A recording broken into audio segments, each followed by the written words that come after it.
녹화 중 불 들어왔어요. 시작할게요, 그러면은. 예, 안녕하세요. 방금 이제 소개를 받은 정기연구원의 황인성이라고 하고요. 그 이재근 교수님이랑 이제 같은 동문이어서 두 학번 정도 후배입니다, 제가. 그래가지고 되게 인연이 닿아서 이제 교수님이 불러주셔서 이렇게 강연을 간단하게 하게 됐는데, 일단 만나 뵙게 돼서 반갑고, 불러주셔서 감사합니다. 그래서 아무튼, 아까 소개해 주신 것처럼 제가 그러니까 LG 에너지 솔루션에서 이제 근무를 최근까지 하다가 한 올해 2월인가 왔어요. 그래가지고 얼마 안 됐거든요. 최근까지 회사에 있다가 지금 정기연구원에 와가지고 근무를 하고 있는데, 그래서 뭐 좀 오늘 이제 주제는 당연히 이제 배터리 관련된 내용을 말씀을 드릴 거고, 좀 약간 상당히 다른 이제 박사님들이나 다른 교수님들 하시는 거에 비해서 좀 그런 학문적이거나 좀 그런 사이언티픽한 얘기보다는 상당히 그냥 되게 왜냐면 제가 그냥 뭐 베이스가 다 그쪽이다 보니까 그냥 산업계에서 어떤 것들을 좀 중요하게 생각을 하고 어떻게 좀 연구를 하는지 그런 상당히 좀 그쪽 시각으로 많이 발표를 좀 이제 하게 될 것 같아서, 일단 뭐 이렇게 어려운 내용은 하나도 없을 거긴 해요. 되게 쉬운 내용들이어가지고 그냥 부담 없이 그냥 편하게 봐주시면 될 것 같습니다. 그리고 일단 뭐 제가 듣기로 분야가 워낙 다 여기 계신 분들이 학생분들이 분야가 다 다양해가지고 좀 배터리에 대해서 많이 모르신다라고 일단 가정을 하고 그냥 간단한 쉬운 내용부터 먼저 천천히 좀 말씀을 드리도록 할게요. 일단 제가 그래서 제목도 말씀 안 드렸는데, 일단 친환경 공정으로 최근 들어 많이 좀 주목을 받고 있는 이제 건식 공정이라고, 약간 관심 있으신 분들은 좀 들어보셨을 수도 있을 것 같긴 한데요. 그 배터리를 만드는 그 제조 공정 중에 그 용매를 사용하지 않는 무용매 공정에 대한 그 제조 공법 이야기를 위주로 좀 진행을 하려고 합니다. 그래서 이런 식으로 좀 목차를 좀 구성을 해봤고요.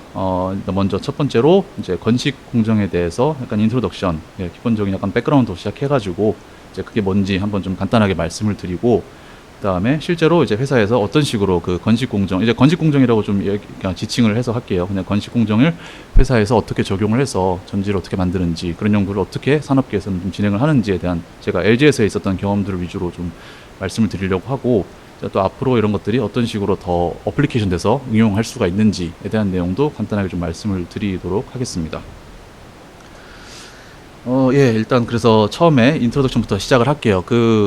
맨날 이제 배터리 하시는 분들 많이 오셔가지고 처음에 인트로를 하면은 그런 그림 많이 보셨을 것 같아요. 그 왜 세 분, 뭐 구디너프 뭐 이런 그 교수님 3명 이름 나와놓고 이제 노벨상 이제 하면서 뭐 1800년대 볼타 전지 이런 그 역사적인 그런 부분부터 쭉 이제 설명을 하시는 분들이 많은데, 이제 그 부분은 좀 약간 좀 스킵을 하고, 이제 실제적으로 그러니까 배터리가 그렇게 연구가 된 거는 되게 오래됐는데 왜 요즘 들어서 그렇게 핫하냐, 뭐 많이 핫하긴 하잖아요. 다 그러니까 그렇게 수긍을 하시겠지만, 뭐 주식도 뭐 엄청나게 좀 주목을 받고 있고, 실질적으로 전 세계적으로 많이 관심을 갖고 있는 분야가 바로 2차 전지인데, 그런 큰 주목을 받게 되게 된 배경이 사실은 이제 전기차 때문인 것 같아요. 그 전기차가 본격적으로 좀 이제 도입이 되면서 그쪽으로 워낙 이 2차 전지 시장이 폭발적으로 좀 성장하게 됐는데, 사실 이 전기차라는 게 이게 워낙 이제 많이 잘 알려진 그런 일화긴 한데, 요즘 들어 주목받게 되고 있는 그런 분야가 아니긴 해요. 전기차라는 게 처음 등장했던 거는 이미 1800년대 말부터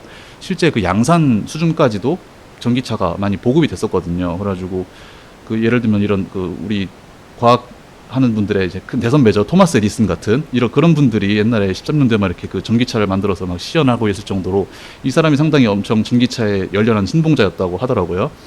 보면은 요즘처럼 이렇게 차징 스테이션에서 전기차를 충전하는 그런 사진들이 남아있을 정도로 이미 옛날부터 있었던 기술이다라고 사실 보시면 되는데, 근데 그래서 이제 실제로 통계를 봐도 1900년도 때쯤에 그러니까 미국에 돌아다니고 있는 모든 차들을 다 이렇게 그냥 통계를 내보면은 스팀이 40%인데 EV가 한 38% 정도로, 거의 이 정도 증기기관이랑 이제 맞먹을 정도로 거의 한 40% 정도, 거의 한 절반 가까운 수준의 그런 높은 점유율을 보이고 있었다가, 지금 여기서는 얼마 안 되는 그 가솔린에 의해서 밀려나가지고 결국은 사장되게 됐죠. 그러니까 왜 이게 없어졌느냐를 생각을 해보면은 왜 이게 다시 떴느냐를 또 생각을 해볼 수가 있는데, 사실 뭐 누구나 그렇겠지만 우리 되게 가성비라는 말 많이 쓰잖아요. 가격과 성능 둘 다 중요한 거고 그 둘의 비율이 중요한 건데, 뭐 간단히 말해서 가성비가 떨어지니까 이제 가솔린은 가성비가 상당히 좋은데 전기차는 가성비가 떨어지니까 이 시장이 완전히 그냥 몰락하게 된 거였죠. 그럼 여기서 말하는 게 뭐 가격이야 당연히 가격인데, 그러면 성능은 어떤 게 지표가 성능이냐? 물론 뭐 자동차니까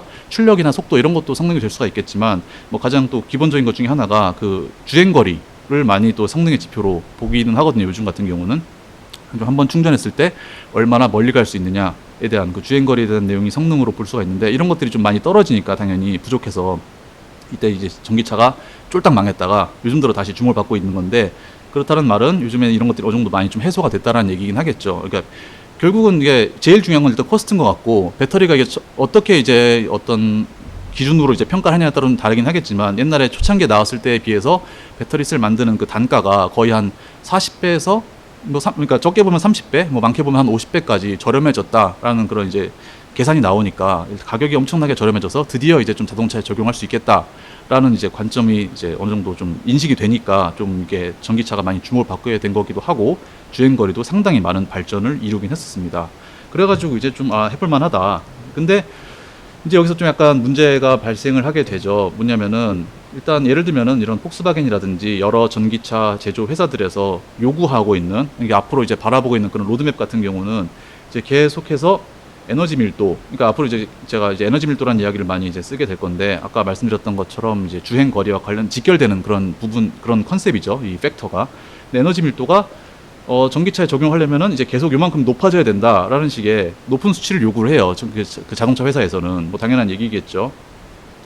그래가지고 요구되는 수치는 계속 높아지는 반면에, 문제는 뭐냐면은 이게 꼭 굳이 어떤 이 배터리 시장뿐, 배터리 이제 쪽 분야뿐만 아니라 모든 종류의 이제 연구 분야에 다 해당되는 내용이긴 하지만, 초창기에 이제 사람들이 이거 해볼만 하겠다라고 싶어서 이제 관심을 많이 가지고 본격적으로 연구를 하기 시작할 때는 엄청나게 빠르게 그 성능이나 여러 가지 지표들이 성장을 하게 되는 반면에, 점점 사실 어쩔 수 없잖아요. 이게 이미 할 만한 거 다 해봤고, 내가 좀 뭐 이거 좀 괜찮아 보이는 것 같다 싶은 것들은 이미 다 누가 다 해놨고, 결과적으로 뒤로 갈수록 점점 이 새로운 어떤 브레이크스루를 발견하는 게 어려워질 수밖에 없는 거고, 마찬가지로 배터리에서도 최근 들어서는 계속해서 에너지 밀도가 어느 정도 이제 한계에 부딪혔어요. 이게 더 이상 오르지 못하고, 뭐 예를 들면 그 킬로그램당으로 이제 무게당 그런 에너지 밀도로 봤을 때는 뭐 한 300에서 350 사이를 왔다 갔다 하는 그 정도 수준에서 약간 세츄레이션 돼 있는데, 이게 뭐 소재적인 측면에서도 그렇고 아니면은 뭐 프로세스적인 측면에서도 그렇고 상당히 지금 현재 놓여 있는 그런 어떤 바틀렉들을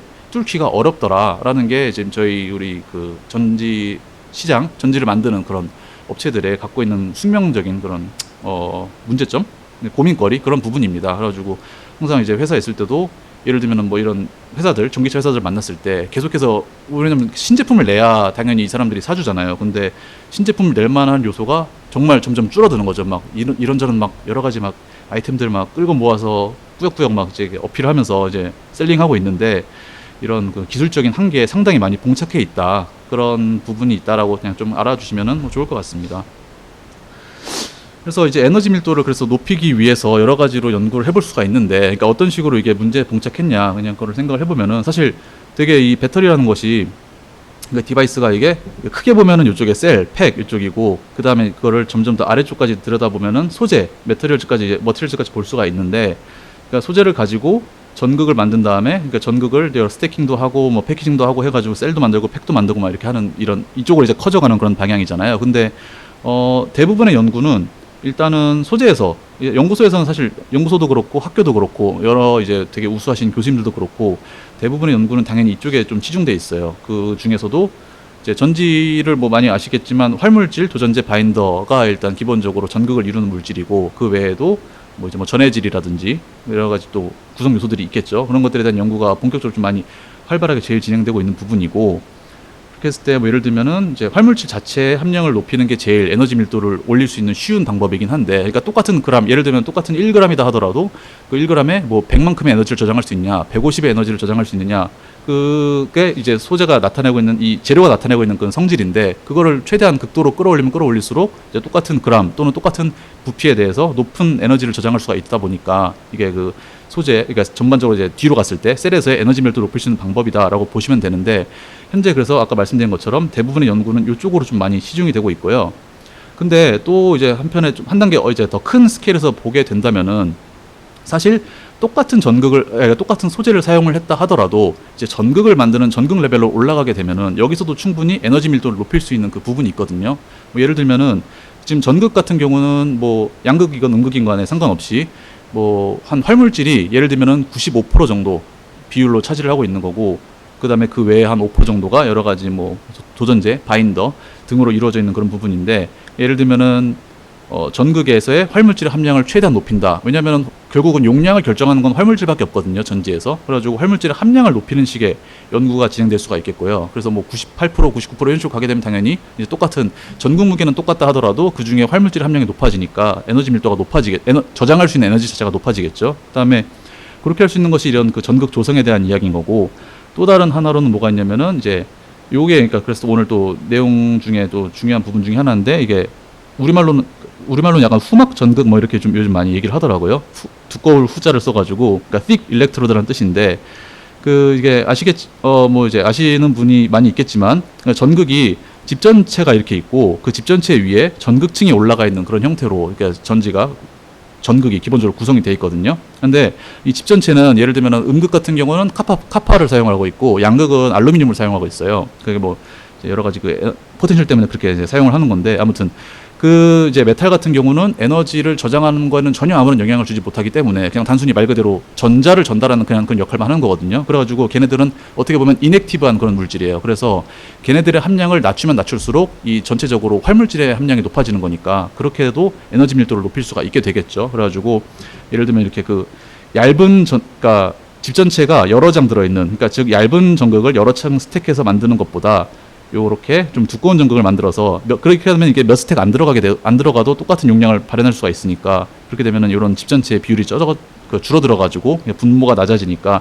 마찬가지로 에너지 밀도가 높아지는 그런 현상을 낳게 되겠죠. 그래가지고 후막 전극이 상당히 좀 중요한 어떤 돌파구 중에 하나다라는 식으로 좀 많이 좀 받아들여지고 있는 그런 추세고, 사실 이거 외에도 그냥 똑같은 셀을 만들어도 어떻게 이 셀을 패키징하고 그 뭐 모듈을 만들고 패키징을 하느냐에 따라서 되게 크게 이제 에너지 밀도를 높일 수가 있는 그런 부분인데, 요거는 사실 진짜 완전 연구라기보다는 거의 그냥 엔지니어링, 그러니까 전지 제조사에서 할 만한 그런 연구여가지고 약간 주제가 또 너무 산으로 가는 것 같아서 오늘은 다루지 않기로 하고요. 그래서 오늘 주로는 약간 이런 그 전극 레벨에서의 연구에 대한 내용을 좀 말씀을 드리려고 하는 겁니다. 이제 그 방금까지 말씀드린 게 일단 전지의 성능, 즉 에너지 밀도 관련돼서 후막 전극도 그렇고 여러 가지 그 전극 레벨에서 연구가 필요하다라는 내용을 말씀을 드린 거였고, 이건 약간 좀 또 다른 종류의 이제 관점인데, 환경적인 관점도 상당히 좀 벌써 이재근 교수님께서 하품을 하고 계시는데요. 죄송합니다. 좀 더 재밌게 하도록 노력해 보겠습니다. 네, 그러니까 환경적인 요인도 좀 생각을 해봐야 돼요. 왜냐하면 앞부분은 제가 성능적인 걸 말씀을 드린 거였는데, 요즘 뭐 맨날 뭐 ESG다 뭐 이런저런 용어를 많이 들어보셨잖아요. 이제 친환경, 모든 제품을 만들지 간에 약간 뭐 이런 것들 뭐 그렇다 치더라도 환경적인 것들이 상당히 좀 중요하게 작용을 한다. 뭐 R이 100이다, 뭐 카본 뭐 넷제로 2050 뭐 넷제로다, 뭐 이런저런 여러 가지 용어들을 뉴스에서 많이 보셨을 거예요. 그만큼 이제 앞으로는 친환경 공정이 상당히 중요하게 작용한다라고 볼 수가 있는데, 이제 문제는 뭐냐면은 예를 들면 전지가 사실 주목받게 된 게 친환경 에너지원은 아니고 뭐 에너지 저장고, 그러니까 저장 시스템이다라는 것 때문에 되게 주목을 받은 건데, 문제는 그런 챌린지를 되게 많이 받거든요. 그러니까 전지를 사용해서 이제 모든 시스템을 돌릴 때 그게 오염물질이 안 나온다는 건 알겠다. 근데 그럼 전지를 만들 때는 그럼 과연 친환경적이냐라는 챌린지가 꽤 많이 있거든요. 되게 특히나 유럽 같은 선진국에서 더 이게 심한 부분이고, 뭐 여러 가지 요인들이 있는데, 뭐 예를 들어서 그냥 오늘 이제 주제에서 좀 연관된 부분은 뭐냐면은 그 전지를 만들 때 사용되는 그 용매 같은 게 유해한 용매가 좀 사용되는 경우가 많아요. 특히 우리 음극을 만들 때는 음극이 다 물을 기반으로 하는 용매 시스템이어서 괜찮은 편인데, 전지의 양극을 만들 때는 이게 NMP라고 하는 유기 용매를 사용을 하거든요. 근데 이 NMP가 상당히 유해한 물질로 알려져 있어가지고 유럽 같은 데서 이미 이거는 뭐 한 몇 년 전, 뭐 10년 전, 한참 전부터 이거 쓰면 안 된다 계속해서 챌린지가 오고 있던 상태긴 하거든요. 근데 지금이야 뭐 일단 대체제가 없으니까 NMP 솔벤트를 가지고 사용을 하는 거긴 한데, 그래서 이런 것들이 앞으로는 점점 더 심한 문제를 야기할 수 있다. 이러다 나중에 정말 유럽에서 아예 배터리를 못 팔 수도 있다. 뭐 그런 식의 극단적으로 말하자면은 그런 상황까지 놓일 수 있는 상황이어서 어떤 친환경적인 부분이 상당히 중요하다라는 좀 느낌으로 이해를 해주시면 될 것 같고요. 그래서 아까 말씀드린 것처럼 성능적인 부분, 그리고 이제 친환경적인 부분에서 어떤 기존의 어떤 한계를 봉착을 한 것 같고 좀 돌파할 만한 그런 부분이 필요하다라고 이런 약간 필요성이 많이 좀 주목을 받고 있던 시기에 갑자기 테슬라라는 업체가 이제 등장을 하는데요. 여기 그냥 백그라운드를 그냥 그래서 말씀을 드리자면은, 일단 이게 2019년도에 있었던 일인데 테슬라가 뭐 당연히 잘 아시는 그 테슬라가 이제 맥스웰이라고 하는 맥스웰 테크놀로지라고 하는 어떤 조그만한은 아니고요. 아무튼 적당한 그 중견 업체를 인수를 합니다. 이게 미국에 있는 그런 회사인데 이게 슈퍼 커패시터 부분에서 건식으로 이제 전극을 만드는 기술과 여러 가지 그 원천 특허들을 가지고 있던 그런 회사였어요. 근데 그거를 얘네가 2019년에 테슬라가 거액을 주고 인수를 합니다. 그렇게 하면서 그러고 나서 딱 1년 뒤에 2020년 배터리 데이라고 해서 테슬라가 매년 이제 발표하는 어떤 그런 행사가 있는데 거기에서 이 건식 전극이라는 건식 공정이라는 아이템을 가지고 발표를 하죠. 막 기존에 이제 전극을 만드는 데 있어서 여러 가지 막 그 이제 부대 시설들, 뭐 비용들 그런 오염 물질들이 발생을 했었는데 자기들이 뭐 이제 건식 공정을 도입을 해서 이런 것들을 10분의 1로 다 감축하겠다라는 상당히 이건 엄청 과장된 수치는 맞아요. 그러니까 근데 상당히 뭐 이 사람이 워낙 마케팅을 많이 잘 하잖아요. 그래가지고 좀 뻥카가 좀 심하긴 했는데 그래도 기존의 것들을 상당히 혁신적으로 좀 개선할 수 있는 새로운 신공정이다라는 식으로 이 건식 공정을 들고 나옵니다. 그러면서 또 뭐 이건 좀 약간 뭐 같은 얘기는 아니긴 한데 아무튼 이런 그 원통형 셀의 새로운 규격을 또 들고 나와가지고 이게 상당히 효율적인 시스템이어서 이런 새로운 이게 약간 그걸로 치면은 수치가 이게 그 치수거든요. 배터리 원통형 셀의 치수인데 약간 코카콜라 왜 뚱캔 같이 생긴 그런 캔이에요. 이게 뚱뚱한 캔.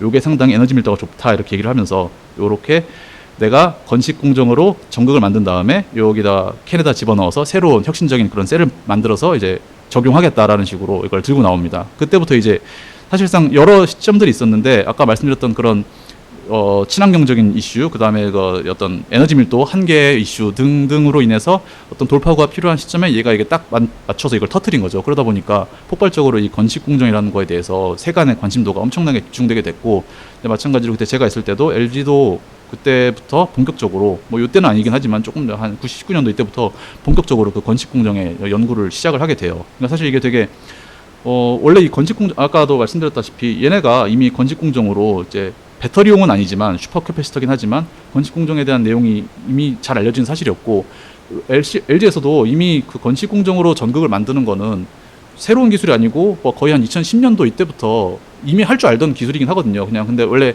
나중에 회사 가서 연구소에 이제 아마 다들 가시겠지만 그러면 그런 경우가 되게 많아요. 그냥 뭐 이제 현업의 문제를 해결하는 연구소들이 있을 거고 약간 미래 차세대 기술을 연구하는 그런 연구팀들이 있을 텐데 그런 팀들에서 항상 이런 새로운 아이템들을 계속 연구를 하는데 당장 회사 입장에서는 이 현업이 너무 해결해야 될 문제가 많으니까 이 차세대한 내용이 상당히 좀 주목을 받지 못하고 금방금방 덮이는 그런 상황들을 많이 보시게 될 거거든요. 마찬가지로 건식도 이미 2010년도 때부터 한참 회사에서도 이거 건식 공정 있습니다. 이거 잘 나옵니다. 이렇게 하다가 근데 그걸 굳이 왜 하냐 해서 덮고 또 한 몇 년 있다가 또 이제 이런 게 있습니다 하는데 또 덮고 이런 식으로 이미 금방 여러 번 왔다 갔다 그 부침을 겪었던 그런 이제 아이템이긴 해요. 근데 그러니까 한마디로 드라이빙 포스가 없었던 거죠. 드라이빙 포스가 없었는데 마침 이렇게 그 뭐 아까 말씀드렸던 그런 친환경 이슈 이런저런 것들이 맞물리고 또 그 와중에 갑자기 최대 이제 전지사랑 관련된 이제 업체인 테슬라가 이걸 한다라고 하니까 그때부터 본격적으로 드라이빙 포스가 강하게 걸리면서 저희가 이때부터 19년도부터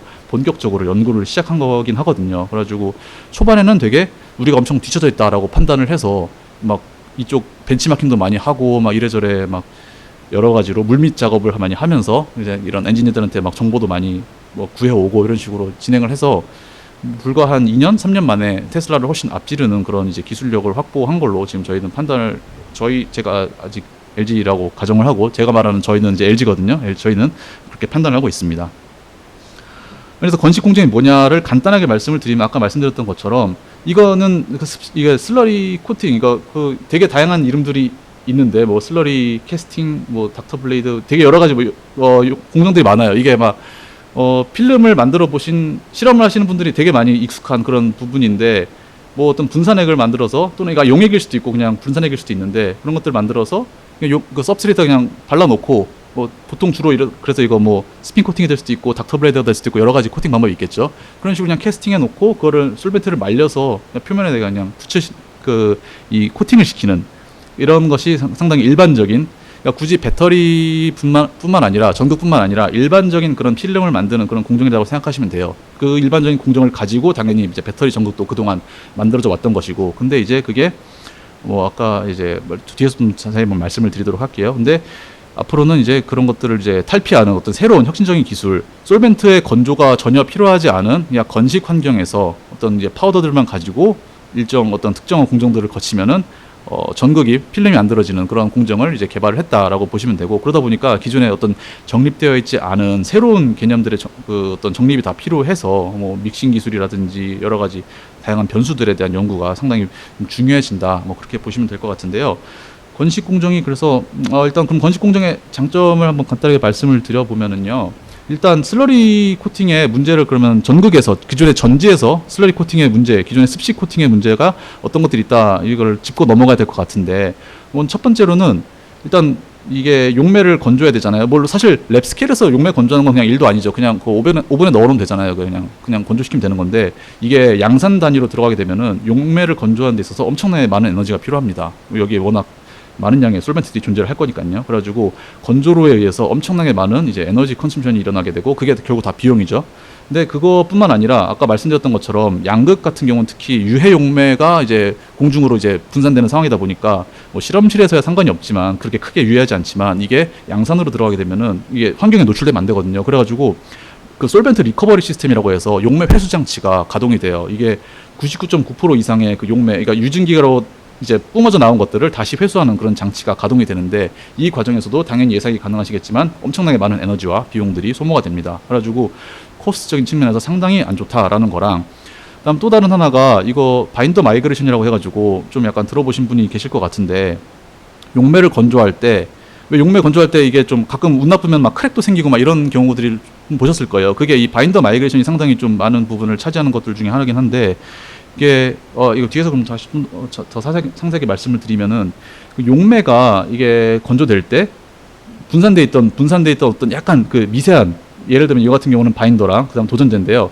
그런 애들이 용매가 건조될 때 요 표면을 따라 같이 타고 올라갑니다. 그러면서 용매는 증발되고 요 표면에 남게 되는데, 그러다 보니까 바인더와 도전제 같은 그 작은 카본 물질들이 이 아래층에 없고 표층부에 많이 존재를 하게 돼요. 이게 근데 예를 들면은, 그래서 어떤 식의 문제가 있느냐, 아까 말씀드렸던 것처럼 이게 후막 전극이 중요하다라고 했잖아요. 이게 방막을 할 때는 그렇게까지 그러니까 크리티컬이진 않아요. 근데 후막으로 가면 갈수록 일단 첫째로 뭐 이게 솔벤트를 드라잉하는데 필요한 그 건조 시간이 오래 걸린다. 이건 뭐 근데 당연한 얘기긴 하죠. 용매가 많았으니까. 당연히 이제 기하급수적으로 건조 시간이 늘어난다라는 부분이 있어서 이거는 코스트적인 측면에서 상당히 단점이다라는 얘기인데, 이제 문제는 그냥 뭐 비용이 그렇다 치고 이제 생산성이 떨어지는 건 알겠는데, 그것보다 더 큰 문제는 뭐냐면 애초에 안 만들어지는 경우가 있다 이거예요. 이게 너무 로딩을 많이 올리게 되면은 이 현상이 점점 더 심해지면서, 이렇게 예를 들면은 로딩이 낮은 이제 필름에서는 그런 문제가 발생하지 않다가 점점 로딩을 높일수록 이 바인더 마이그레이션 현상이 심해지면서 크랙이 가고,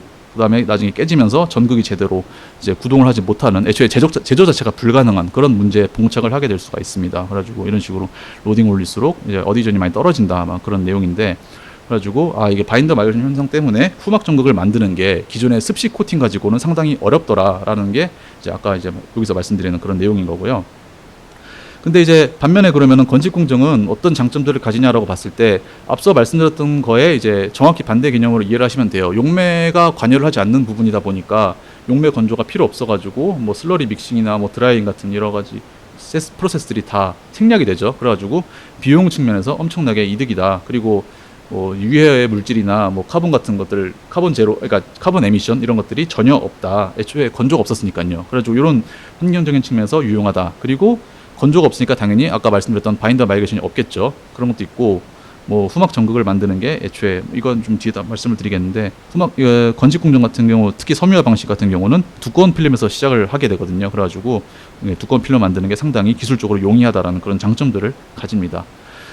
그래서 이제 건식 공정이라고 계속 얘기를 했는데, 건식 공정이 사실 어떤 하나의 특정한 그 공정을 얘기하는 건 아니에요. 그냥 솔벤트가 없으면 다 건식 공정이어가지고 어떤 규정이 있는 건 아니라서 좀 되게 애매한 부분이긴 한데, 용어가 약간 좀 혼용될 수 있는 그런 부분인데, 뭐 예를 들면은 이제 원재료를 가지고 컴포짓을 복합화를 시키는 과정에서부터 건식 공정일 수도 있겠고, 아니면 또 이때는 약간 솔벤트의 도움을 받았다가 나중에 전극을 만드는 부분에서 이제 용매를 안 쓰면 또 이것도 약간 그런 반쯤 건식으로 볼 수 있냐, 뭐 그런 얘기도 있는 거고, 그리고 실제로 컴포짓을 가지고 전극을 만들 때도 뭐 섬유화 방식도 있는 거고, 그다음 스프레이를 뿌려서 열간 압연하는 방식도 있고, 막 사출 플라스틱 같이 이거 사출하는 방식도 있고, 여러 가지 방식이 있거든요. 그래가지고 되게 좀 다양한 공정들이 있는데, 아까 여기 맥스웰이라고 써 있잖아요. 요 아까 말씀드렸던 그 섬유화 방식, 그러니까 맥스웰 회사에서 가지고 있던 그 섬유화 공정이 이제 거의 약간 요즘 들어 말하는 일반적으로 통용되는 그 건식 공정이다라고 보시면 됩니다.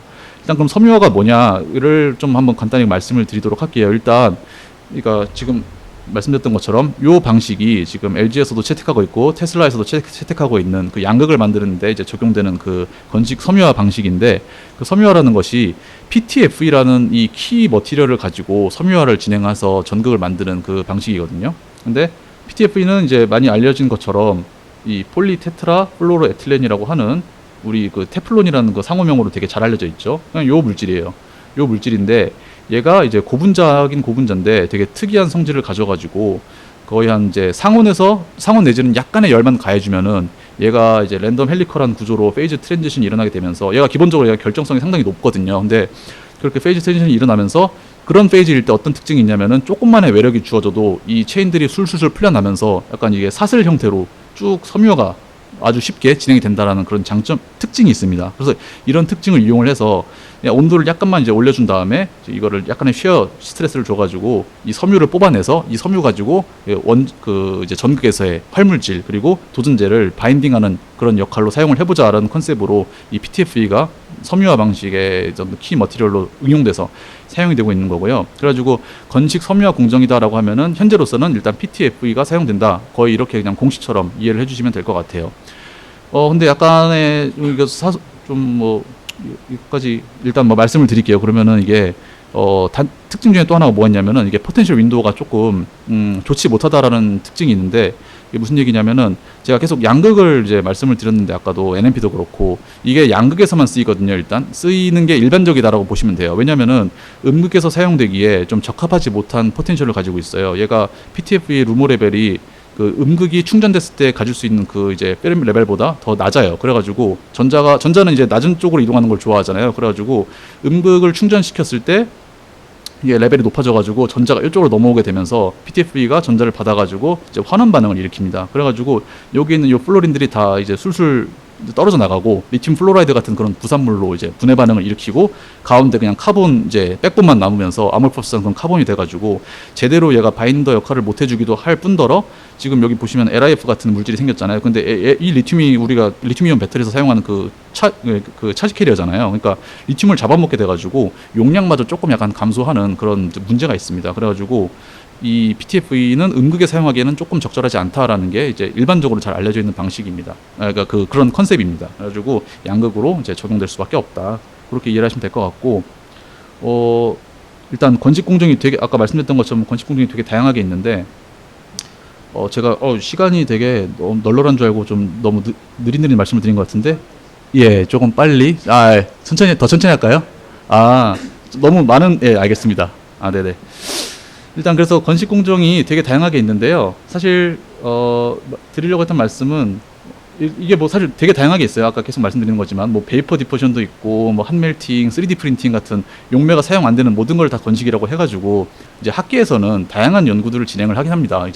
근데 이제 저희가 회사 입장에서 봤을 때, 산업계 입장에서 봤을 때 상당히 이런 것들은 좀 논문 쓰기용 연구지 그게 실제 적용되기는 좀 쉽지 않은 연구다라는 이제 그런 게 일반적인 약간 산업계의 관점이고, 실제로 산업계에서 적용할 만한 것은 양산성이 있다라고 판단하는 것은 폴리머를 방금 말씀드린 그 PTF의 섬유를 이용한 이 섬유화 건식 공정밖에 없다라는 게 좀 그냥 일반적인 그 관점이다라고 보시면 될 것 같아요.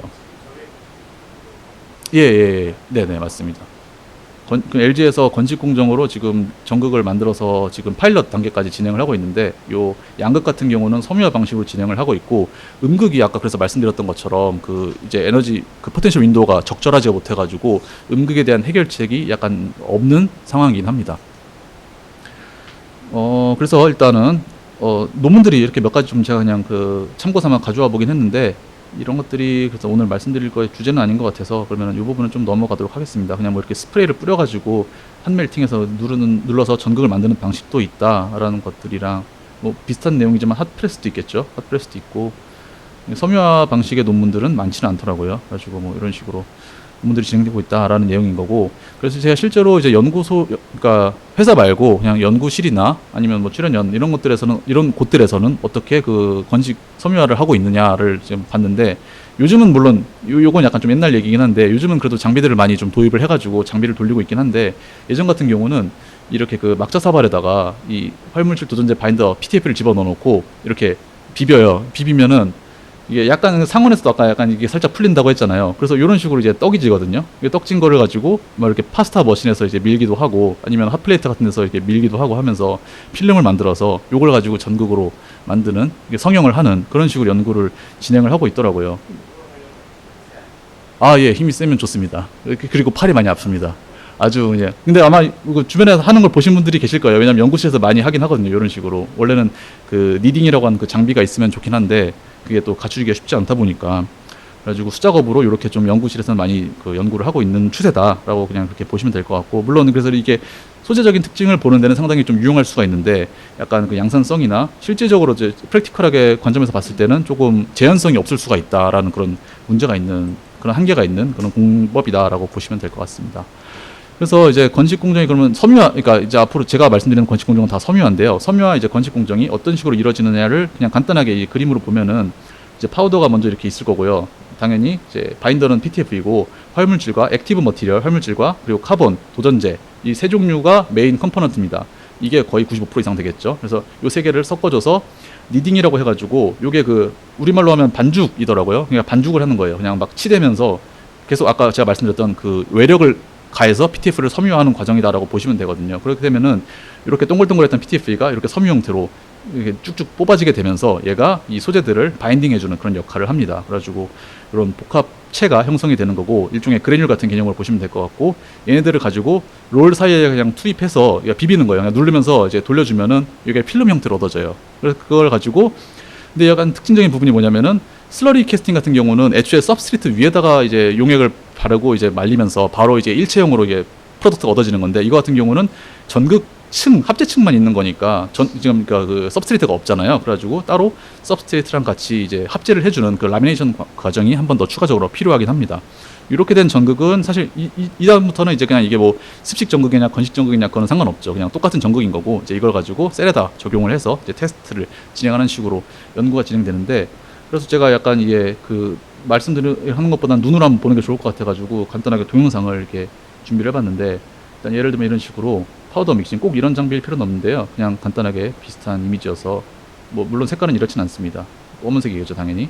그래서 파우더를 이렇게 잘 섞어줘서 이렇게 뭐 경우에 따라서 활물질 도전제 바인더를 그러니까 균일하게 이렇게 그냥 말 그대로 혼합만 하는 경우도 있고, 아니면은 뭐 좀 더 작은 입자들을 가지고 이렇게 약간 복합화하는 그런 과정일 수도 있습니다. 그래가지고 이렇게 잘 섞어주고, 그렇게 하고 나서 니딩이라고 해서 이 반죽을 우리가 그 막자사발에서 이렇게 손으로 이제 막 꾹꾹 눌러가면서 하던 그런 것들이 보통은 이런 그 장비를 돌리면서 이렇게 그래도 장비를 좀 돌려줘야 뭐 예를 들면 뭐 시간, RPM, 뭐 온도 이런 그 변수들 컨트롤이 통제가 가능하니까 좀 더 재현성 있는 결과가 나오게 되겠죠. 근데 이렇게 생긴 그 블레이드 사이에서 파우더들을 집어넣고 막 돌리는 거거든요. 그렇게 하고 나면은 이런 식의 약간 그 찢어진 고무 막 그 단단하게 된, 왜냐면 이게 바인딩이 상당히 좀 단단해져가지고 이게 고무화가 됩니다. 그래가지고 고무처럼 찢어져 있는 그런 덩어리가 있는데 이 상태로 뭐 필름을 만들 수는 없으니까 얘를 이제 고온 입자로 이제 갈아주고 나서, 그러고 나서 이렇게 이게 지금 사진이 영상이 보일지 모르겠는데 롤 두 개가 이렇게 맞물려 돌아가고 있는 거예요. 그 돌아가고 있는 롤 사이에다가 이 파우더를 넣어주면은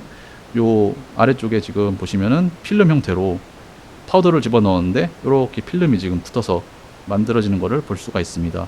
이 과정에서도 약간 좀 쉐어가 한 번 더 주어지면서 이런 것들이 PTF 섬유가 한 번 더 촉진이 돼가지고 이렇게 예쁜 좀 필름으로 얻어지는 건데요. 물론 이게 제가 실험실에서 지금 있는 실험실에서 상당히 좀 러프하게 실험한 거라 퀄리티가 상당히 안 좋긴 한데, 그래서 이렇게 얻어집니다. 실제로는 이런 컨셉으로 이렇게 그 제조를 하긴 해요. 그러고 나서 이 보면은 양쪽이 상당히 터져 있잖아요. 이 엣지 부분이, 이런 부분은 당연히 그 트리밍을 해가지고 깔끔하게 회사에서는 그렇게 이제 진행을 하게 되겠죠.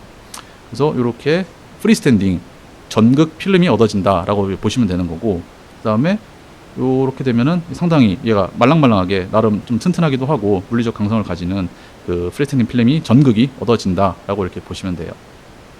이런 식으로 실험을 진행을 하는 건데, 그래서 어떤 식의 키포인트들이 중요하느냐, 되게 뭐 사실 뭐 당연한 얘기지만 다 중요하죠. 다 중요한데 일단 첫 번째로 이제 원재료 단에서의 연구가 첫 번째로 이루어졌었고요. 그러니까 제가 여기서부터 그러니까 회사에서 그냥 어떤 식으로 연구를 했는지 그냥 말씀을 드리는 건데, 뭐 활물질이 예를 들면 요즘 양극재 같은 경우 NCM 뭐 워낙 많이 들어보셨죠. NCM 양극재를 많이 들어보셨을 텐데 NCM이 이렇게 뭐 그 단결정으로 이루어진 싱글 크리스탈린이냐 아니면은 그 단결정들이 여러 가지가 뭉쳐가지고 2차 입자, 세컨더리 파티클 형태로 이루어져 있는 그런 활물들이냐 이런 것들에 따라서도 이게 왜냐하면 사실 표면 러프니스가 다 다르고 입자 사이즈가 다르고 그러다 보니까 공정 레벨을 넘어갔을 때 되게 상당히 큰 크리티컬한 차이를 만들어내긴 하거든요. 그래가지고 뭐 이런 것에 대한 연구 어떤 게 더 적합하냐 어떤 게 더 좋다 나쁘다 막 그런 걸 막 연구를 진행을 했었고 그 다음에 두 번째로 이제 도전제도 뭐 많이들 쓰는 것처럼 뭐 카본 블랙, 캐친 블랙과 같은 저명 도전제가 또 이제 많이 존재를 하고요. 그 다음에 사실 얘보다는 조금 더 바람직한 거는 CNT인데 원디멘전하게 뭐 CNT, CNF, 뭐 VGCF 여러 가지 그 선형 도전제가 있겠죠. 그런 것들을 적용하는 연구 또는 아예 그냥 이제 2차원으로 넘어가서 뭐 그래핀 같은 거 좀 비싸가지고 좀 약간 애매하긴 한데 그래핀 같은 것도 적용을 해보는 그런 연구가 좀 진행이 됐었습니다. 그리고 또 하나가 이제 바인더 여기서 이제 특히 PTFE인데 똑같은 그 PTFE다 하더라도 이게 어느 제조사에서 어느 그레이드 그러니까 즉 그거에 따라서 다 엄청나게 큰 차이를 나타내는데 그러니까 예를 들면은 뭐 이게 고분자를 중합할 때 어떤 환경에서 중합했느냐에 따라서 이게 뭐 사실 아시겠지만 뭐 이제 분자량도 다를 거고 크리스탈리티도 다를 거고 그다음에 심지어 뭐 표면에 어떤 뭐 OH기가 얼마나 달려 있냐 펑셔널 그룹이 얼마나 좀 약간 뭐 의도적으로 컨테미네이션 돼 있느냐 아니냐 뭐 그런 거에 따라서도 상당히 이게 섬유화되는 형질에도 영향을 줄 수 있고 실제 전지로 넘어갔을 때 그 셀 성능에도 차이를 줄 수가 있어가지고 그냥 뭐 다양한 바인더들을 이제 가지고 테스트를 해보면서 사실 그냥 노가다긴 해요. 그냥 뭐 연구라고는 하긴 하는데 정말 다양한 그레이드를 쭉 다 받아와가지고 그거 가지고 그냥 전극 만들어서 그냥 평가하고 뭐가 제일 좋다 그거를 아주 그냥 이제 시스테매틱하게 그냥 이제 그 분석하는 그런 이제 연구입니다. 그래서 이런 것들이 중요하다라는 거랑 그렇게 가지고 이제 원재료에 대한 연구를 끝냈으면은 그걸 가지고 어떻게 혼합할 거냐. 아까 그 보셨잖아요. 이런 그 뭐 정말 간단한 예를 보여드린 건데 이렇게 그냥 뭐 블레이드 믹서를 가지고 할 수도 있겠고 아니면은 되게 많더라고요. 뭐 볼밀도 있고 뭐 에어 젯밀도 있고 여러 가지 뭐 스피릿 코터 같은 뭐 여러 가지 그냥 되게 다양한 이거 외에도 막 되게 다양한 장비들이 있는데 그런 이제 분산 기술들 또는 이제 코팅 기술들을 통해 가지고 이 원재료들을 얼마나 균일하게 잘 믹싱을 하고 또는 네, 어떤 이제 성능을 잘 발현할 수 있게끔 이제 도와주는 그 어떤 특정 처리를 한다라든지 그런 것들 복합화를 한다 그런 것들을 이제 연구를 좀 많이 진행을 했었고 이런 같은 경우는 이제 해놓고 나서 그 상태만으로 볼 수도 있겠지만 실제적으로는 결과적으로 이제 셀까지 가서 셀 성능을 봐야 이게 좋았다 나빴다를 판단할 수 있는 부분이어가지고 그래서 요렇게 갔다가 다시 또 앞으로 돌아오고 이렇게 갔다가 또 앞으로 돌아오고 하는 그런 무한 반복의 이제 굴레에서 연구를 많이 진행을 합니다. 제조업이다 보니까 상당히 이제 노가다성 그런 연구가 불가피하게 좀 있을 수밖에 없더라고요 이게.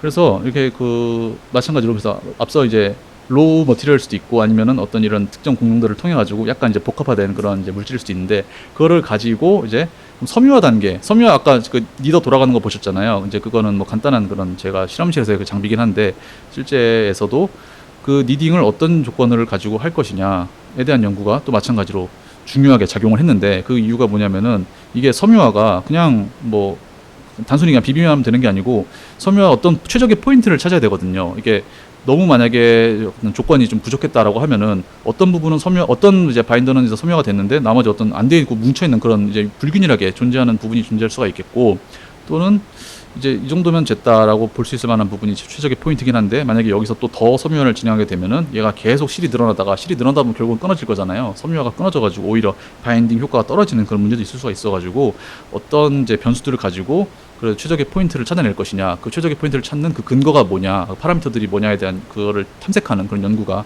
상당히 많이 좀 집중적으로 진행이 됐었습니다. 그렇게 하고 나면은 이제 그 파우더 이렇게 그 섬유화가 끝난 이제 파우더를 가지고 이제 실제로 필름을 만들어야 되겠죠. 필름 만드는 거에 대해서도 되게 이제 좀 여러 가지 변수들이 존재를 하긴 하는데 막 너무 막 이거를 디테일하게 다 설명드리기에는 좀 많을 것 같긴 한데요. 일단 그냥 핵심적인 게 뭐냐면은 이게 롤 두 개가 이제 캘린더링이라고 하는 단계인데요. 이제 파우더에서 필름으로 만드는 단계.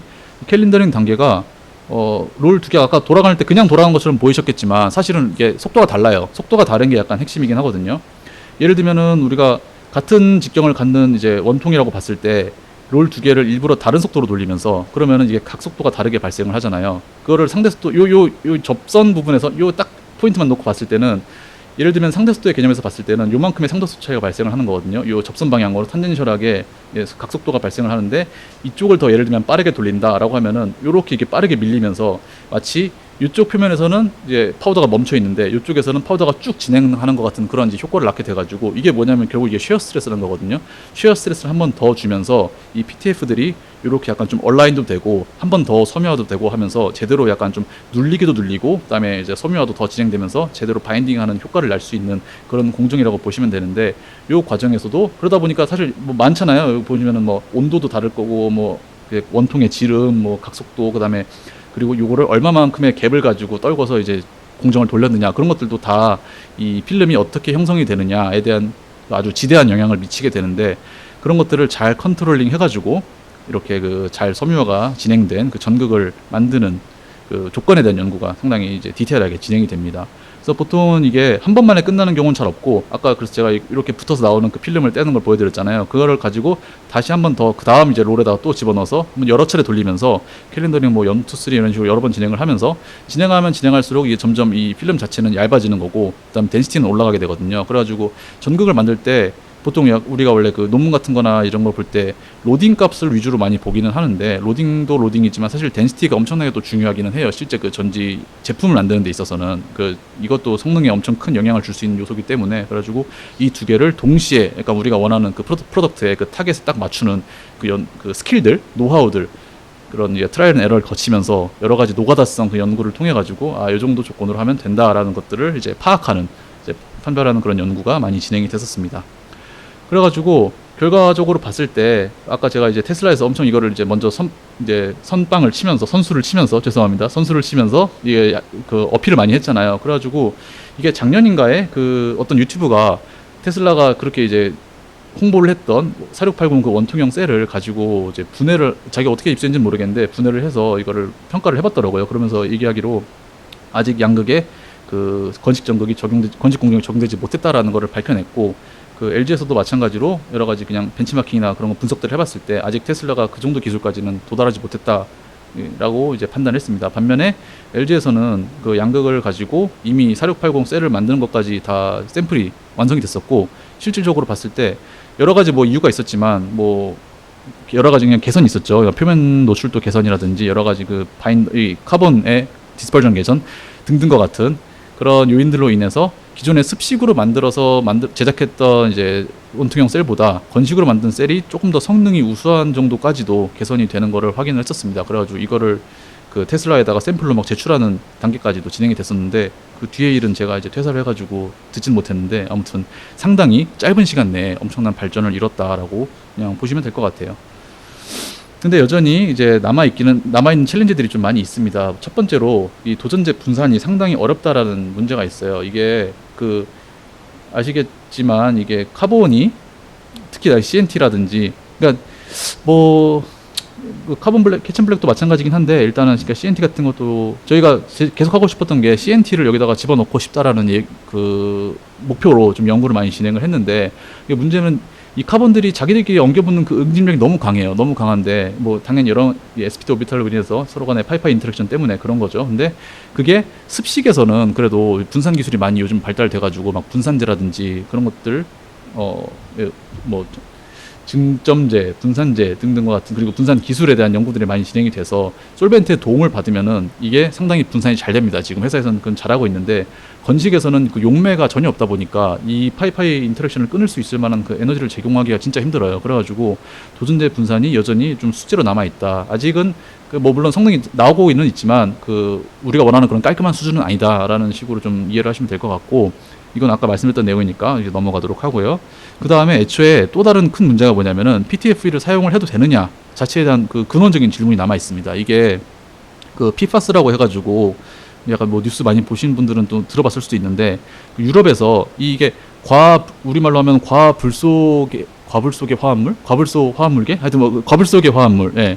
퍼 또는 폴리플로로알칼계에 대한 그 물질을 사용하면 안 된다라는 그 규제가 계속해서 이제 목소리가 나오고 있거든요. 이게 워낙 분해가 안 되는 좀 안정적인 화합물이기도 하고, 그러니까 이게 썩지 않는 플라스틱이라고 하죠. 이게 워낙 지금 안정적인 화합물이라서 오래가는 화합물인데, 그러니까 환경적인 측면에도 안 좋고, 그리고 이게 인체도 상당히 유해하다고 알려져 있어가지고, 물론 배터리가 우리 인체에 얼마나 그게 접할 일이 있겠냐마는 어쨌거나 원천적으로 그 사용을 좀 금지하자라는 식의 얘기가 계속 나오고 있어가지고, 지금은 이게 약간의 어느 정도 유예를 받았다라고 제가 알고 있는데, 결과적으로 13년 뒤에는 이게 또 그때 또 유효가 될지 모르겠어요. 근데 이런 규제들 때문에 과연 PTF를 쓸 수 있을까? 그러니까 이 건식 공정에 애초에 처음 주목을 받게 된 게 친환경적인 기존에 NMP를 안 써도 된다라는 그 이제 또 상당히 메리트 때문에 주목을 받은 건데 그 NMP의 대체제라고서 들고 나온 물질이 또 이런 그 과불소개니까 이거를 과연 쓸 수 있는 게 맞냐에 대한 얘기가 계속 챌린징으로 남아 있습니다. 그래가지고 요즘 연구하시는 분들이 제일 많이 하고 싶어하는 것 중에 하나가 PTF의 대체제를 한번 만들어 보자. 대체할 수 있는 바인더 소재를 찾아내면은 이건 대박이다라고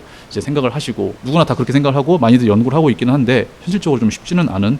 그러니까 얘만큼의 그런 우수한 바인더 이제 섬유화 성능을 지니면서도 또 그런 안정적인 포텐셜을 가지고 있는 바인더를 찾는 게 상당히 어렵다라고 해요. 그래가지고 아무튼 이런 숙제가 남아있다라고 보시면 될 것 같습니다. 마지막으로는 그냥 간단하게 이 건축 공정에 또 어떻게 응용될 수 있는지에 대해서 한번 말씀을 드려보려고 하는데 이게 제가 그러니까 아까 어떤 특정 소재나 특정 셀이 아니고 그냥 전극을 만드는 그냥 전극도 더 넓게 보자면 그냥 필름을 만드는 그냥 일반적인 그냥 공정이잖아요. 그래가지고 어떤 재료를 넣든지 간에 나름대로 일단 건식 공정을 거치면은 이제 필름이 얻어진다. 그러니까 어떤 하나의 플랫폼 기술이다라고 보면 돼요. 그래가지고 굳이 이거를 리튬이온 배터리용 전극을 만드는 것뿐만 아니라 다양한 이제 배터리 또는 다양한 이제 산업 분야에 응용할 수가 있다라는 그런 장점이 있는 건데요.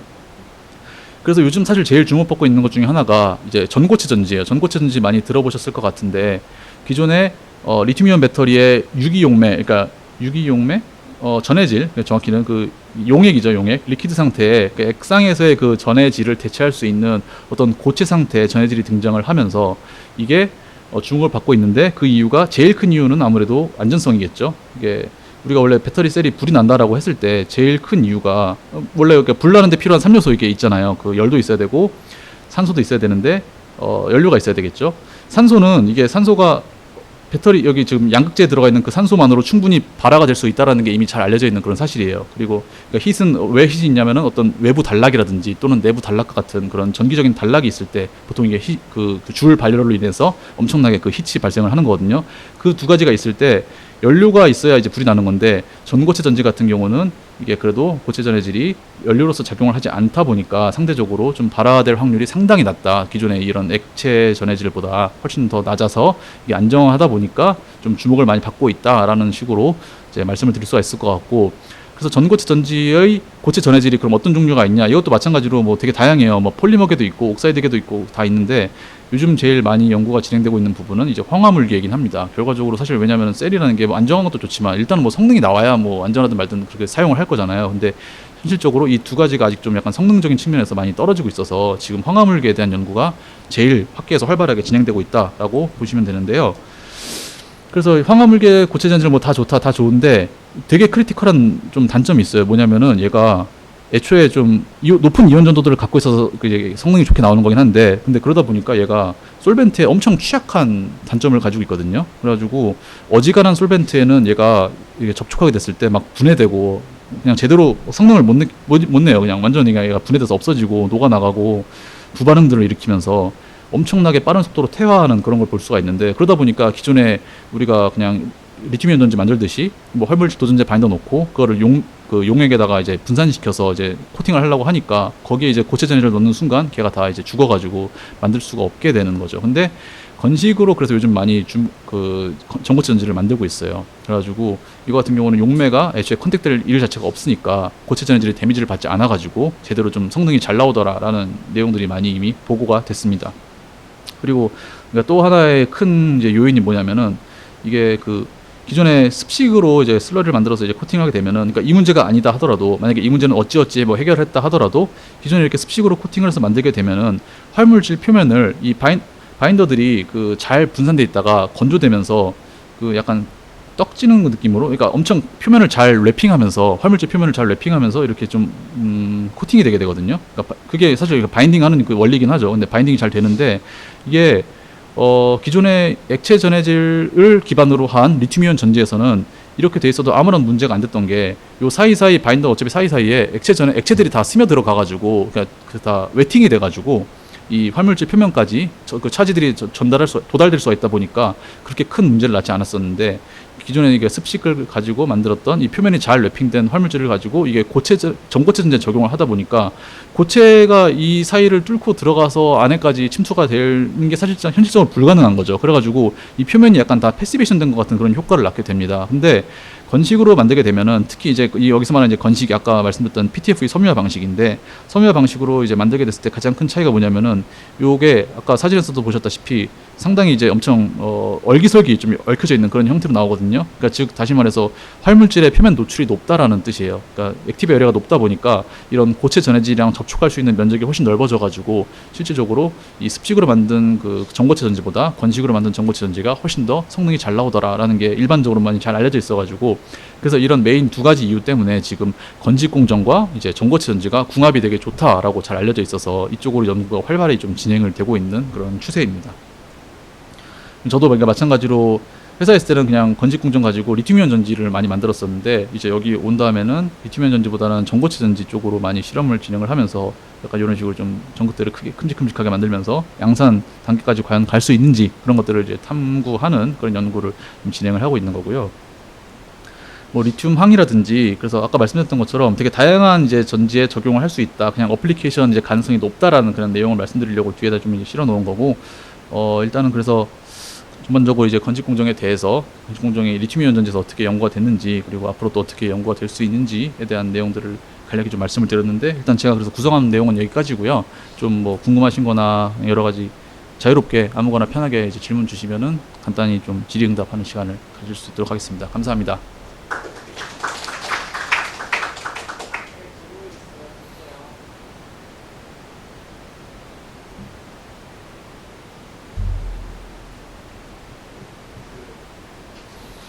예. 예. 예.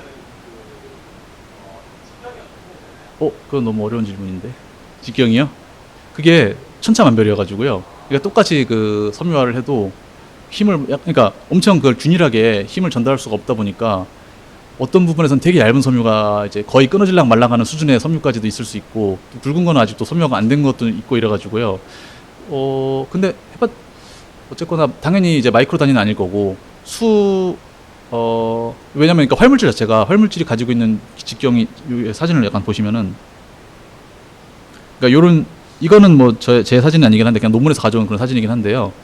보통 이 활물질 같은 경우가 3에서 한 5마이크론 정도, 작은 거는 그 정도일 수 있고 한 10마이크론짜리도 있거든요. 그 마이크론 단위인데 그거를 이렇게 얇은 섬유들이 이제 감싸고 있는 거잖아요. 그러니까 나노 섬유라고 보시면 됩니다.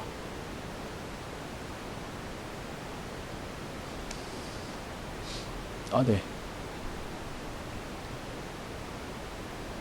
예.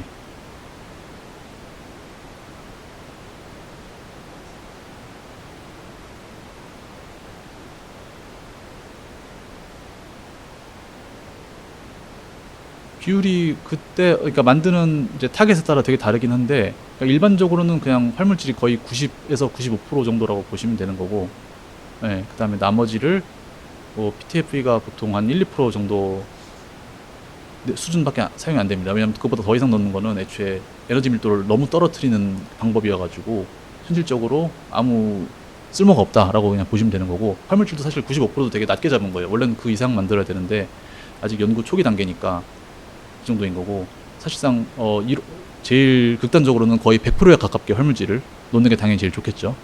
근데 뭐 그렇게만 하면은 만들 수가 없으니까, 예. 하여튼 제일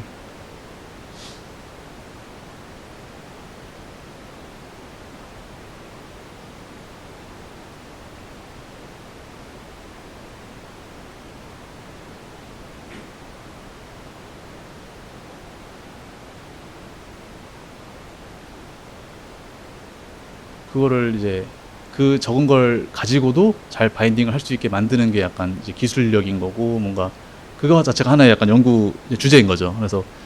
그래서 어려워요, 사실. 그러니까 회사에서도 꼴랑 이거 써놓고 지금 이걸 다 잡으라는 거야라고 이제 연구하는 분들은 되게 고생을 많이 하고 있는데, 뭐 하다 보면은 약간 어찌어찌 되긴 되더라고요, 그게. 예. 그냥 노가다죠, 뭐. 본질적으로 어려운 건 맞습니다. 그래가지고 항상 이제 연구소에서 항상 고생을 하고 있는 거고. 건식 공정이요. 일단은 지금 건식 공정을 가지고 NCM에서, 그러니까 회사에서는 당연히 NCM을 가지고 많이 만들고 있는 거는 맞고, 그러니까 LG에서는, 삼성에서는 아직 그렇게 많이 안 하고 있고요. 건식 공정을 오히려 삼성에서는 지금 전고체 위주로 좀 많이 하고 있어가지고 차세대를, 물론 그 전고체도 그 건식으로 하냐 습식으로 하냐는 약간 병행해서 진행하는 걸로 알고 있는데 아까 말씀드렸던 것처럼 뭐 그 건식이랑 전고체랑 궁합이 좋다고 말씀을 드렸잖아요. 그래가지고 그쪽으로도 연구를 많이 하고는 있어요. 그러니까 좀 두 회사가 약간 좀 방향이 다르고 일반적으로 그냥 그리고 그냥 학교나 아니면 연구소 이런 쪽에서는 LIB 쪽은 과제를 많이 하긴 하는데 사실 그게 이렇게 뭐 학문적으로 막 더 딥하게 볼 만한 내용이 없는 거긴 하거든요. 그게 그냥 전극을 만드는 그냥 제조 공정이지 제조 기술이지 막 학술적으로 막 큰 뭐가 있는 건 아니라 가지고 그래서 그쪽보다는 오히려 전고체 위주로 많이 연구를 하고 있는 추세인 것 같기는 해요. 체감상.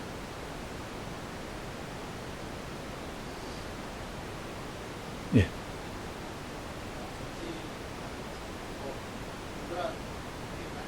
예, 예, 예. 네네. 그 음극에서는 뭐 그럴 수 있고 음극에서 SiO2 같은 게 쓰이기도 하고 양극에서는 NCM. 네.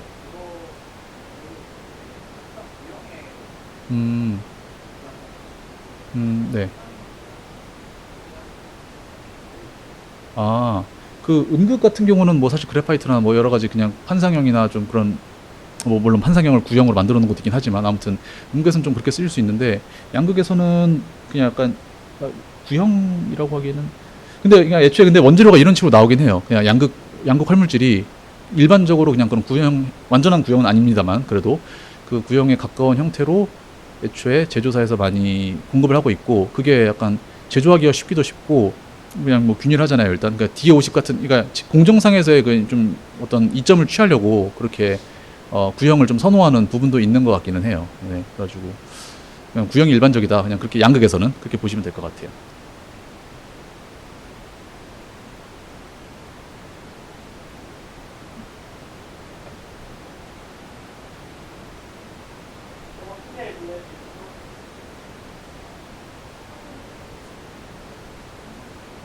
네네.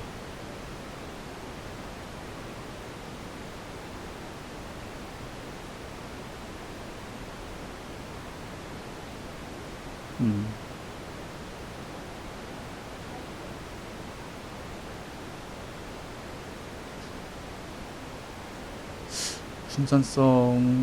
그러니까 공정적인 부분이 아니고 애초에 원재료 단에서 조금 더 분산성을 키울 수 있는 공정에서요? 공정에서는 예, 그 장비 가지고 그러니까 어떤 특정 장비나 특정 공정을 이제 도입을 해서 분산을 하려고 그러니까 개선 노력을 계속 연구를 하고는 있는데 아직 그 크게 좀 된 건 없어요.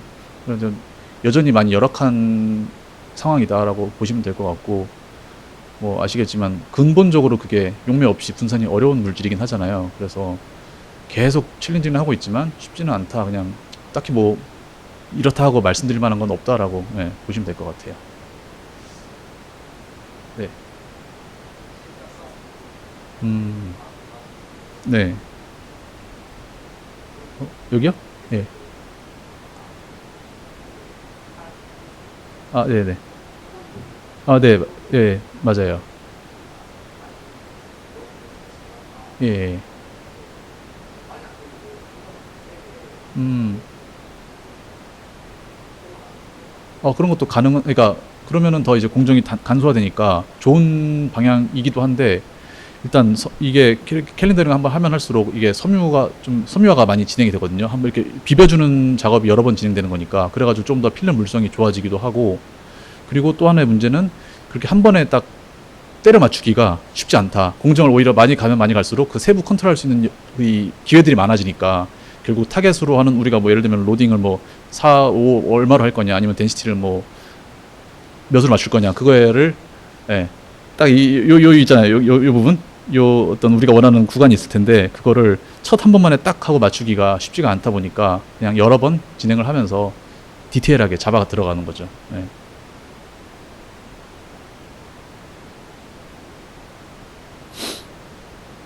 네.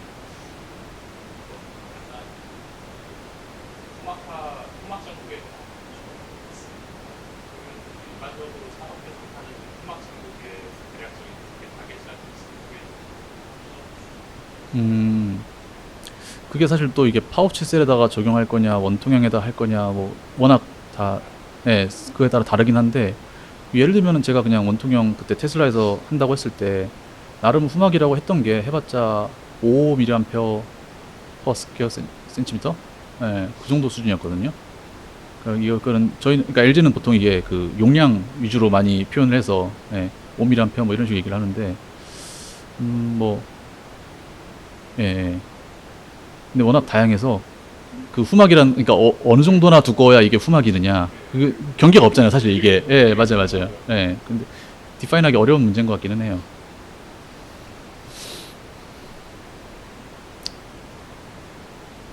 질문이 없으시면은 마칠까요 그러면은? 아, 네네.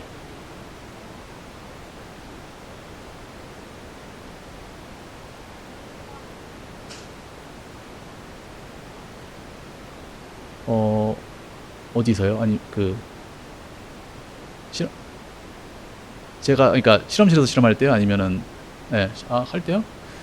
생각보다 그렇게 오래 걸리는 것 같진 않은데 왜냐면은 글쎄요 하루 만에 다 하긴 하는데 예, 믹싱 믹싱 하는데 뭐 한 10분 미만으로 어차피 할 것 같고 10분 20분 그 다음에 니딩 하는 것도 그렇게 오래 안 하긴 하거든요.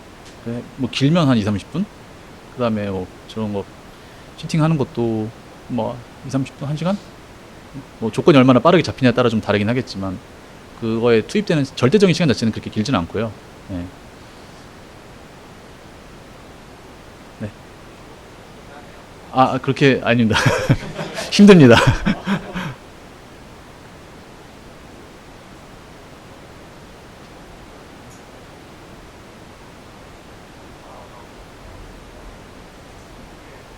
아, 어, 예. 예. 근데 그게 생각보다, 물론, 네, 그 로드가 많이 걸리긴 하죠. 걸리긴 하는데, 그 장비가 더 강한 힘으로 그냥 돌릴 수 있는 장비면 괜찮아가지고, 그러니까 그거를 넘지 않는 수준에서만 돌리는 거죠. 그리고 이게 섬유가, 초반에 약간 좀 힘을 많이 받다가 중간 어느 정도 약간 풀리기 시작하면은 또 이게 약간 또 로드가 많이 떨어지긴 하거든요. 그래가지고 장비에 막 그렇게 무리가 가는 수준까지는 아닌 것 같아요. 그냥, 음, 근데 뭐 일단 어쨌거나 어떤 장비를 어느 정도 파워를 가지고 있는 장비를 썼느냐랑 그 다음에 그리고 또 그 안에 바인더가 얼마나 들어갔느냐 또 아니면 애초에 그냥 애초에 투입을 몇 그램 했느냐 그런 거에 따라서 되게 다 달라질 수 있는 부분이어가지고 막 구체적으로 답변 드리긴 좀 어려울 것 같기는 해요.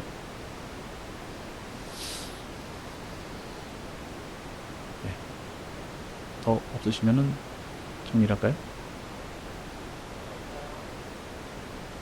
네, 감사합니다.